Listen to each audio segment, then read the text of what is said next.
ರಕ್ಷಣೆಗೋಸ್ಕರನೇ ಈ ಪಡೆ ಸಿದ್ಧವಾಗಿದೆ ಅಂತ ನಾವು ನೆನಪಿಟ್ಕೊಳ್ಳಿ. ಇವತ್ತಿನ ಈ ಪಡೆ ಸಂಕಲ್ಪ ತೊಟ್ಟಿದೆ, ದೇಶಕ್ಕೋಸ್ಕರ ಪ್ರಾಣ ಕೊಡಕ್ಕೂ ತಯಾರಿದೆ, ದೇಶಕ್ಕೋಸ್ಕರ ದುಷ್ಟ ಶಕ್ತಿಗಳನ್ನ, ದೇಶದ್ರೋಹಿಗಳನ್ನ ನಾಶ ಮಾಡಕ್ಕೂ ನಾವು ತಯಾರಾಗಿದ್ದೀವಿ ಅಂತನ್ನುವಂತಹದ್ದು ಇವತ್ತಿನ ಪಡೆ ತಯಾರಾಗಿದೆ ಅಂತ ನಾವು ನೆನಪಿಟ್ಟು ಬಂಧುಗಳೇ, ನಾವು ಹೋರಾಟ ಮಾಡಲಿಲ್ಲ, ನಾವು ಜಾಗೃತಿ ಮಾಡಲಿಲ್ಲ, ಇನ್ಯಾರು ಮಾಡೋದು? ಇನ್ಯಾರು ಮಾಡ್ಬೇಕು? ಸೊ ನಾವೇ ಮಾಡ್ಬೇಕು. ನಮ್ಮ ಮನೆಯ ರಕ್ಷಣೆ ನಾವೇ, ನಮ್ಮ ಮನೆಯ ಹೆಣ್ಮಕ್ಕಳ ರಕ್ಷಣೆ ನಾವೇ ಮಾಡಬೇಕು, ನಮ್ಮ ಮಠದ ರಕ್ಷಣೆ ನಾವೇ ಮಾಡಬೇಕು, ನಮ್ಮ ದೇವಸ್ಥಾನದ ರಕ್ಷಣೆ ನಾವೇ ಮಾಡಬೇಕು. ಸೊ ನಾವು ಮಾಡಬೇಕು, ನಮ್ಮ ಹೊಣೆ ಇದು, ನಮ್ಮ ಕರ್ತವ್ಯ ಇದು. ಅದನ್ನು ಜಾಗೃತಿ ಮಾಡೋಗೋಸ್ಕರನೇ ಶ್ರೀರಾಮ ಸೇನೆ ಸಂಘಟನೆ ನಿರಂತರವಾಗಿ 21 ವರ್ಷದಿಂದ ಕೆಲಸ ಮಾಡ್ತಾ ಇದೀವಿ. ಇವತ್ತು ಇಡೀ ರಾಜ್ಯದ 32 ಜಿಲ್ಲೆಗಳಲ್ಲೂ ಕೂಡ ಶ್ರೀರಾಮ ಸೇನೆ ಸಂಘಟನೆ ಕೆಲಸ ಮಾಡ್ತಾ ಇದೆ. ಇಲ್ಲಿವರೆಗೆ ಗೋಮಾತೆಯ ರಕ್ಷಣೆ ನಮ್ಮ ಕಾರ್ಯಕರ್ತರು ಕೇಸ್ ಹಾಕೊಂಡು ಲಾಠಿ ಏಟ್ ತಿಂದು ಜೈಲಿಗೆ ಹೋಗಿ 26,000 ಆಕಳಗಳನ್ನ ರಕ್ಷಣೆ ಮಾಡಿದಂತಹದ್ದು ಶ್ರೀರಾಮ ಸೇನೆ ಸಂಘಟನೆ ಅಂತ ನಾವು ನೆನಪಿಟ್ಕೊಳ್ಳಿ.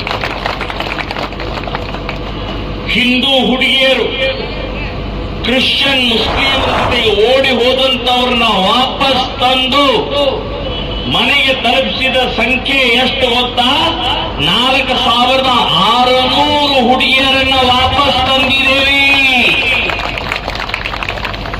ಹಿಂದೂವಾಗಿ ಓಡಿಸಿದ್ದೇವೆ. ನಮ್ಮ ಹಿಂದೂ ಹುಡುಗಿಯರು, ಹುಚ್ಚು ಹುಡುಗಿಯರು, ವಯಸ್ಸು, ಆಕರ್ಷಣೆ, ಮೋಸ ಇದಕ್ಕೆ ಬಲಿಯಾಗ್ತಾ ಇದ್ದಾರೆ. ನಾವೊಂದು ಹೆಲ್ಪ್ ಲೈನ್ ಡಿಕ್ಲೇರ್ ಮಾಡಿದ್ದೀವಿ. ಇಡೀ ರಾಜ್ಯದಲ್ಲಿ ಒಂದು ಸಹಾಯವಾಣಿ, ಒಂದು ನಂಬರ್, ಈ ಕೊನೆಗೆ ನಮ್ಮ ನಂಬರ್ ಹೇಳ್ತಾರೆ, ನೀವೆಲ್ಲರೂ ಬರ್ಕೊಳ್ಬೇಕು. ಅದನ್ನ ಆ ನಂಬರಿಗೆ ಕಾಲ್ ಮಾಡಿದ್ರೆ ನಿಮ್ಮ ಹುಡುಗಿ, ನಿಮ್ಮ ಓಣಿ ಹುಡುಗಿ, ನಿಮ್ಮ ಹಳ್ಳಿ ಹುಡುಗಿ, ನಿಮ್ಮ ನಗರದ ಹುಡುಗಿ, ನಿಮ್ಮ ಮನೆ ಹುಡುಗಿ ಯಾರೇ ಓಡಿ ಹೋದಂತವ್ರು ಇದ್ರೆ ಅವಳ ರಕ್ಷಣೆ ಮಾಡುವಂತಹ ಜವಾಬ್ದಾರಿ ನಮ್ದು. 24 ತಾಸು ಒಳಗಡೆಗೆ ನಿಮ್ಮ ಮಗಳನ್ನ, ನಿಮ್ಮ ತಂಗಿಯನ್ನ, ನಿಮ್ಮ ಅಕ್ಕನ್ನ ನಿಮ್ಮ ಮನೆಯೊಳಗೆ ತಲುಪಿಸೋ ಜವಾಬ್ದಾರಿ ನಮ್ದು ಅಂತ ಹೇಳಿ ಸಹಾಯವಾಣಿಯನ್ನ ಡಿಕ್ಲೇರ್ ಮಾಡಿದ್ದೇವೆ. ನಾನು ಪಾಲಕರಿಗೆ, ಹಿಂದೂ ಪಾಲಕರಿಗೆ ನಾನು ಒಂದು ವಿನಂತಿ ಮಾಡ್ತೀನಿ. ನಮ್ಮ ಮಗಳು ಎಲ್ಲಿ ಹೋಗ್ತಾಳೆ, ಯಾರ ಜೊತೆ ಮಾತಾಡ್ತಾಳೆ, ಮೊಬೈಲ್ನಲ್ಲಿ ಮಿಸ್ ಕಾಲ್ ಯಾರ್ದು ಬರುತ್ತೆ, ವಾಟ್ಸಪ್ನಲ್ಲಿ ಚಾಟಿಂಗ್ ಯಾರು ಮಾಡ್ತಾ ಇದ್ದಾರೆ, ಸ್ವಲ್ಪ ಗಮನಿಸಬೇಕು. ಸ್ವಲ್ಪ ಗಮನಿಸಬೇಕು. ವಾರಕ್ಕೆ ಒಂದ್ಸಲ ಆದ್ರೂ ಮೊಬೈಲ್ ಚೆಕ್ ಮಾಡಬೇಕು.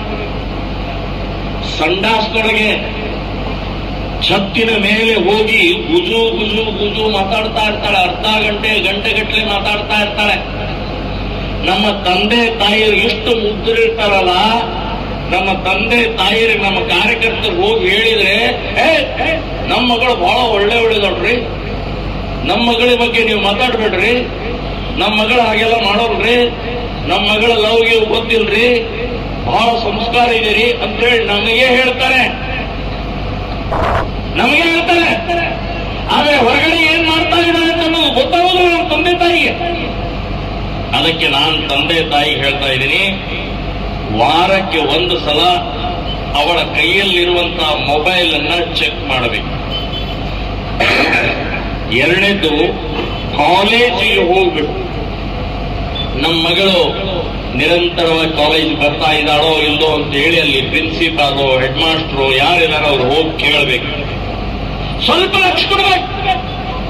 ಅನಾಹುತ ಆಗೋಕ್ಕಿಂತ ಮುಂಚೆ ನಮ್ಮ ಮಗಳ ಬಗ್ಗೆ, ನಮ್ಮ ತಂಗಿಯ ಬಗ್ಗೆ, ನಮ್ಮ ಅಕ್ಕನ ಬಗ್ಗೆ, ನಮ್ಮ ಓಣಿಯಲ್ಲಿ ಇರುವಂತಹ ಹಿಂದೂ ಹುಡುಗಿಯರ ಬಗ್ಗೆ ಲಕ್ಷ ಇಡಬೇಕು. ಇನ್ನು ಹುಡುಗಿಯರು ಹೇಳ್ತೇನೆ ನಾನು, ನಮ್ಮ ಹಿಂದೂ ಹುಡುಗಿಯರು ಹೇಳ್ತಾ ಇದ್ದೇನೆ ನಾನು, ನಿಮ್ಮ ಹುಚ್ಚು, ನಿಮ್ಮ ವಯಸ್ಸು, ಆಕರ್ಷಣೆ, ಮೋಸಕ್ಕೆ ಬಲಿಯಾಗಬೇಡಿ. ಯಾರ ಜೊತೆಗೆ ಪ್ರೀತಿ, ಯಾರ ಜೊತೆಗೆ ಲವ್ ಮಾಡ್ತಾ ಇದ್ದೀನಿ ಅಂತ ಅನ್ನೋದು ಯೋಚನೆ ಮಾಡಿ. ಮುಸ್ಲಿಮರಲ್ಲಿ 4 ಮದುವೆ ಆಗಬಹುದು. ನೀನು ಹೋದರೆ 1 ವರ್ಷ 2 ವರ್ಷ ಆದ್ಮೇಲೆ ಇನ್ನೊಬ್ಬಳನ್ನ ತರ್ತಾನ. ನಿನ್ನ ಕಸ ಹೊಡೆಯಕ್ಕೆ, ಮುಸುರಿ ತಿಕ್ಕಕ್ಕೆ ಇಟ್ಟು ಇನ್ನೊಬ್ಬರ ಜೊತೆಗೆ ಆನಂದವಾಗಿರ್ತಾನ. ಆವಾಗ ನಿನ್ನ ಕಥೆ ಏನು? ನಮ್ಮಲ್ಲಿ ಹಿಂದೂ ಧರ್ಮದಲ್ಲಿ ಮಹಿಳೆಯರಿಗೆ ಅತ್ಯಂತ ಗೌರವದ ಸ್ಥಾನ ಇದೆ. ಮಾತೃ ದೇವೋಭವ ಅಂತ ಹೇಳಿದೆ. ತಾಯಿಯ ಸ್ಥಾನದಲ್ಲಿಟ್ಟು ಇವತ್ತು ಗೌರವ ಮಾಡ್ತಾ ಇದ್ದೀವಿ. ಅಲ್ಲಿ ಇಲ್ಲ, ಅಲ್ಲಿ ಗೌರವ ಇಲ್ಲ, ಹಕ್ಕಿಲ್ಲ. ಹಾಗಾಗಿ ನೀನು ಸ್ವತಂತ್ರವಾಗಿರುವಂತ ಈ ಹಿಂದೂ ಧರ್ಮದಲ್ಲಿ ಆನಂದವಾಗಿ ಇಲ್ಲಿರಬಹುದು. ದೇವಸ್ಥಾನಕ್ಕೆ ಹೋಗ್ಬೋದು, ಜಾತ್ರೆಗೆ ಹೋಗ್ಬೋದು, ಉಡುಪುಗಳನ್ನು ಬೇಕಾದ ಉಡುಪುಗಳನ್ನು ಹಾಕೊಳ್ಬಹುದು. ಆದರೆ ಮುಸ್ಲಿಮರಲ್ಲಿ ಹಾಗಿಲ್ಲ. ನೀನೇನಾದರೂ ದಾರಿ ತಪ್ಪಿ ಇಸ್ಲಾಂ ಆದರೆ ಬಹಳ ಭಯಾನಕ ಆಗತ್ತೆ. ಈಗಾಗಲೇ ಸಾಕಷ್ಟು ಉದಾಹರಣೆಗಳಿದ್ದಾವೆ. ನೇಹಾ ಹಿರೇಮಠ್ ಪ್ರೀತಿ ಮಾಡಿದ್ಲು, ಮದುವೆ ಆಗು ಅಂತ ಹೇಳಿದ್ಲು. ನಾವು ಮದುವೆ ಆಗಂತ ಹೇಳಿದ.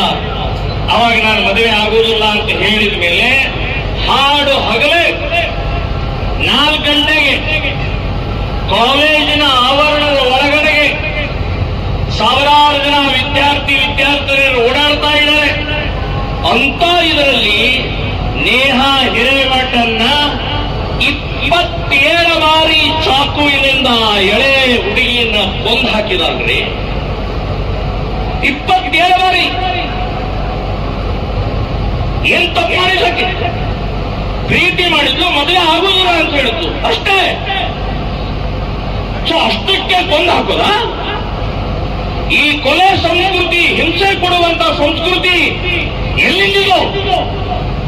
ಕೊಚ್ಚಿ ಕೊಚ್ಚಿ ಕೊಚ್ಚಿ ಫ್ರಿಡ್ಜ್ನಲ್ಲಿಡುವುದು, ಕೊಚ್ಚಿ ಕೊಚ್ಚಿ ಹೊಡೆದು ಕೊಂದು ಹಾಕಿ ಸೂಟ್ಕೇಸ್ನಲ್ಲಿಡುವುದು. ಎಲ್ಲಿ ಸಂಸ್ಕೃತಿ ಇದು? ನಮ್ಮ ಸಂಸ್ಕೃತಿ ಹೇಗಿದೆ? ಸೊ ಇದರ ವಿರುದ್ಧ ಹೋರಾಟ ಮಾಡಬೇಕಾಗಿದೆ. ನಮ್ಮ ಅಕ್ಕ ತಂಗಿ, ನಮ್ಮ ಮಗಳನ್ನು ಉಳಿಸಬೇಕಾಗಿದೆ.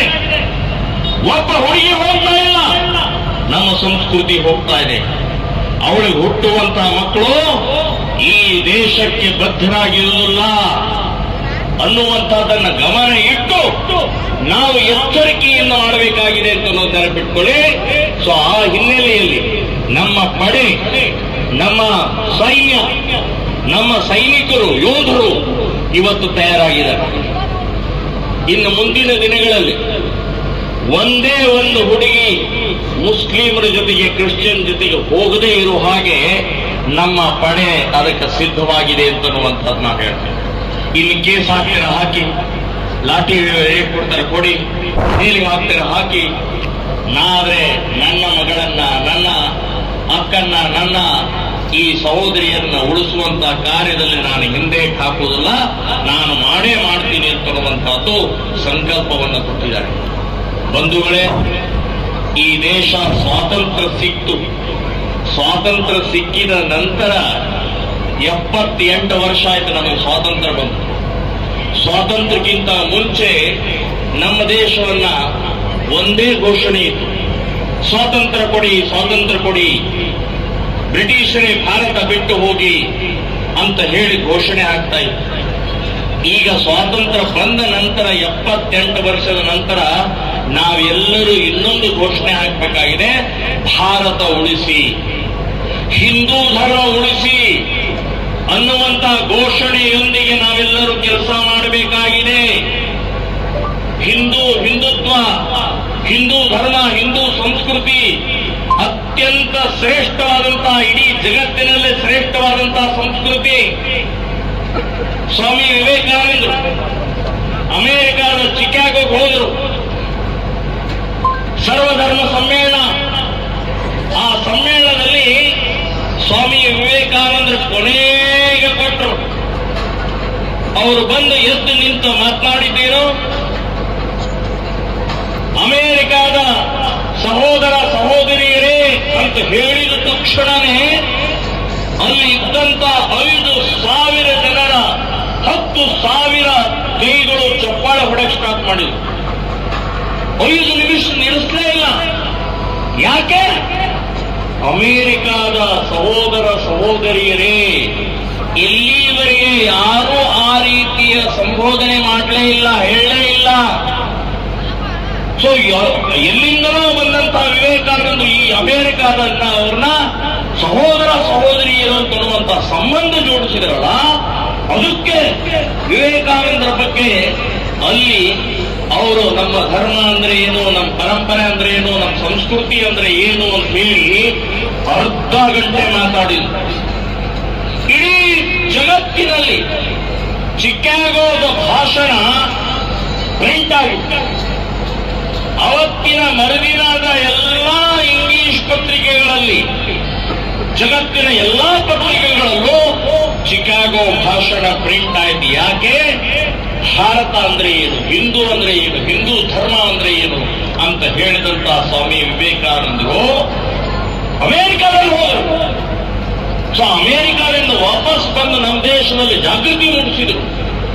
ಸೊ ಹಿಂದೂ ಧರ್ಮ ಎಂದಿಗೂ ಯಾವತ್ತಿಗೂ ಯಾರಿಗೂ ತೊಂದರೆ ಕೊಟ್ಟಿಲ್ಲ. ನಮ್ಮ ದೇಶದ ರಾಜ ಎಂದೂ ಬೇರೆ ದೇಶಕ್ಕೆ ಹೋಗಿ ದಾಳಿ ಮಾಡಲಿಲ್ಲ, ಬೇರೆ ದೇಶಕ್ಕೆ ಹೋಗಿ ಮಸೀದಿ ಹೊಡೆಯಲಿಲ್ಲ, ಬೇರೆ ದೇಶಕ್ಕೆ ಹೋಗಿ ಚರ್ಚ್ ಹೊಡೆಯಲಿಲ್ಲ, ಬೇರೆ ದೇಶದಲ್ಲಿರುವಂತಹ ಮುಸ್ಲಿಂ ಹೆಣ್ಣು ಮಕ್ಕಳ ಮೇಲೆ ಅತ್ಯಾಚಾರ ಮಾಡಲಿಲ್ಲ, ಕ್ರಿಶ್ಚಿಯನ್ ಮತಾಂತರ ಮಾಡುವಂತಹ ಪ್ರಕ್ರಿಯೆಯನ್ನು ಹಿಂದೂಗಳಿಗೆ ಸೇರ್ಕೊಳ್ಬೇಕು ನೀವು ಅಂತೇಳಿ ತಲವಾರು ಬಂದೂಕು ಹಿಡ್ಕೊಂಡು ನಮ್ಮ ಯಾವುದೇ ರಾಜ ಎಲ್ಲೂ ಯಾವ ದೇಶದ ಮೇಲೂ ದಾಳಿ ಮಾಡಲಿಲ್ಲ ರೀ. ಇದು ನಮ್ಮ ದೇಶ. ಸೊ ನಮ್ಮ ದೇಶದ ಜನ ವಿದೇಶಕ್ಕೆ, ಜಗತ್ತಿಗೆ, ಎಲ್ಲ ದೇಶಕ್ಕೆ ಹೋಗಿ ಶಸ್ತ್ರ ತಗೊಂಡು ಹೋಗಲಿಲ್ಲ, ಶಾಸ್ತ್ರವನ್ನು ತಗೊಂಡು ಹೋದಂತ, ವಿಜ್ಞಾನವನ್ನು ತಗೊಂಡು ಹೋದಂತ, ಜ್ಞಾನವನ್ನು ತಗೊಂಡು ಹೋದಂತ ದೇಶ ನಮ್ದ್ರಿ. ಸರ್ವೇ ಜನ ಸುಖಿನೋ ಭವಂತು, ಎಲ್ಲರೂ ಸುಖಿಯಾಗಿರ್ಲಿ ಅಂತ ಹೇಳಿದಂತ ದೇಶ ನಮ್ದು. ಎಲ್ಲರೂ ಹಿಂದೂಗಳ ಮಾತ್ರ ಸುಖಿಯಾಗಿರ್ಲಿ ಅಂತ ಹೇಳಲಿಲ್ಲ, ಸರ್ವೇ ಜನ, ಜಗತ್ತಿನ ಎಲ್ಲಾ ದೇಶದ ಜನ ಸುಖವಾಗಿರಲಿ ಅಂತ ಹೇಳಿದಂತ ಏಕೈಕ ಧರ್ಮ ಹಿಂದೂ ಧರ್ಮ ಅಂತ ನೆನಪಿಟ್ಕೊಳ್ಳಿ. ಸೊ ಅಂಥ ಹಿಂದೂ ಧರ್ಮವನ್ನ, ಅಂಥ ಹಿಂದೂಸ್ಥಾನವನ್ನ ವಿದೇಶಿಗಳ ಆಕ್ರಮಣ ಮಾಡಿದರು. ಮೊಘಲರು ಈ ದೇಶದ ಮೇಲೆ ಮುಸ್ಲಿಮರ ಆಕ್ರಮಣ ಮಾಡಿದರು. ಈ ದೇಶದ ದೇವಸ್ಥಾನಗಳನ್ನು ಒಡೆದು ಹಾಕಿದ್ರು, ಈ ದೇಶದ ಆಸ್ತಿಯನ್ನು ಲೂಟಿ ಮಾಡಿದ್ರು, ಈ ದೇಶದ ಹಿಂದೂ ಹೆಣ್ಣು ಮಕ್ಕಳ ಮೇಲೆ ಅತ್ಯಾಚಾರ ಮಾಡಿದ್ರು, ಕೊಂದು ಹಾಕಿದ್ರು, ಮತಾಂತರವನ್ನು ಮಾಡಿದ್ರು, ದೇವಸ್ಥಾನಗಳನ್ನು ಒಡೆದು ಮಸೀದಿಗಳನ್ನು ಕಟ್ಟಿದ್ರು. 800 ವರ್ಷ ನಿರಂತರ ಆಕ್ರಮಣ ಆಕ್ರಮಣ ಆಕ್ರಮಣ ಆಯಿತು. ಅದರ ವಿರುದ್ಧ, ಆ ಆಕ್ರಮಣದ ವಿರುದ್ಧ ನಮ್ಮಲ್ಲಿರುವಂತಹ ರಾಜ ಮಹಾರಾಜರು ಹೋರಾಟವನ್ನು ಮಾಡಿದರು. ಛತ್ರಪತಿ ಶಿವಾಜಿ ಇರಬಹುದು, ರಾಣಾ ಪ್ರತಾಪ್ ಇರಬಹುದು, ಗುರು ಗೋವಿಂದ ಸಿಂಗ್ ಇರಬಹುದು, ಝಾನ್ಸಿ ರಾಣಿ, ಕಿತ್ತೂರು ರಾಣಿ ಚೆನ್ನಮ್ಮ, ಈ ರೀತಿ ಅನೇಕ ಜನ ಈ ದುಷ್ಟರ ಆಕ್ರಮಣದ ವಿರುದ್ಧ ಹೋರಾಟವನ್ನು ಮಾಡಿದರು. ಮೊಘಲರ ನಂತರ ಬ್ರಿಟಿಷರು ಬಂದರು, ಬ್ರಿಟಿಷರ ವಿರುದ್ಧನೂ ಹೋರಾಟ ಆಯಿತು. ಬ್ರಿಟಿಷರಂದ್ರೆ ಕ್ರಿಶ್ಚಿಯನ್ರು. ಮುಸ್ಲಿಮರ 800 ವರ್ಷ, 200 ವರ್ಷ ಕ್ರಿಶ್ಚಿಯನ್ರ ಆಡಳಿತ ಮಾಡಿದರು. ಇಬ್ಬರದು ಕ್ರೌರ್ಯ, ಇಬ್ಬರದು ಹಿಂಸೆ, ಇಬ್ಬರದು ಹಿಂದೂ ಧರ್ಮವನ್ನು ನಾಶ ಮಾಡುವಂತಹ ಉದ್ದೇಶ. ಈ ದೇಶವನ್ನು ಇಸ್ಲಾಂ ಮಾಡಬೇಕು, ಈ ದೇಶವನ್ನು ಕ್ರಿಶ್ಚಿಯನ್ ಮಾಡಬೇಕಂತೇಳಿ ಇಬ್ಬರು ಹೋರಾಟ ಮಾಡಿದರು, ಆಕ್ರಮಣ ಮಾಡಿದರು. ಇಬ್ಬರನ್ನು ಮೆಟ್ಟಿ, ಇಬ್ಬರನ್ನು ನಾಶ ಮಾಡಿ 1947ರಲ್ಲಿ ನಾವು ಮತ್ತೆ ವಿಜಯವನ್ನ ಸಾಧಿಸಿ, ಇದು ಹಿಂದೂ ರಾಷ್ಟ್ರ, ಇಲ್ಲಿ ನಿಮ್ಮ ಆಟ ನಡೆಯುವುದಿಲ್ಲ ಅಂತ ಹೇಳಿ ಚರ್ಚ್ ಆಡಳಿತ ಅಂದ್ರೆ ಕ್ರಿಶ್ಚಿಯನ್ ಆಡಳಿತವನ್ನು ಒತ್ತು ಓಡಿಸಿದಂತಹದ್ದು ನಾವು ಈ ದೇಶದ ಭಾರತೀಯರು ನಾವು ಮಾಡಿ ತೋರಿಸಿದ್ದೀವಿ. ಎಷ್ಟು ತ್ಯಾಗ, ಎಷ್ಟು ಬಲಿದಾನ. ಯಾದಕ್ಕೋಸ್ಕರ ಈ ದೇಶ ಸುಭಿಕ್ಷೆಯಾಗಬೇಕು, ಅಖಂಡವಾಗಿರಬೇಕು. ಈ ದೇಶದ ಒಂದು ಇಂಚು ಭೂಮಿ ಕೂಡ ಬ್ರಿಟಿಷರಿಗೆ, ಒಂದು ಇಂಚು ಭೂಮಿ ಕೂಡ ಮೊಘಲರಿಗೆ ನಾವು ಕೊಡುವುದಿಲ್ಲ ಅಂತ ಹೇಳಿ ಹೋರಾಟ, ತ್ಯಾಗ, ಬಲಿದಾನ, ಮನೆಗಳನ್ನು ಉದ್ಧ್ವಸ್ತ ಮಾಡಿದಂತಹ ಇತಿಹಾಸ ನಮ್ದಿದೆ.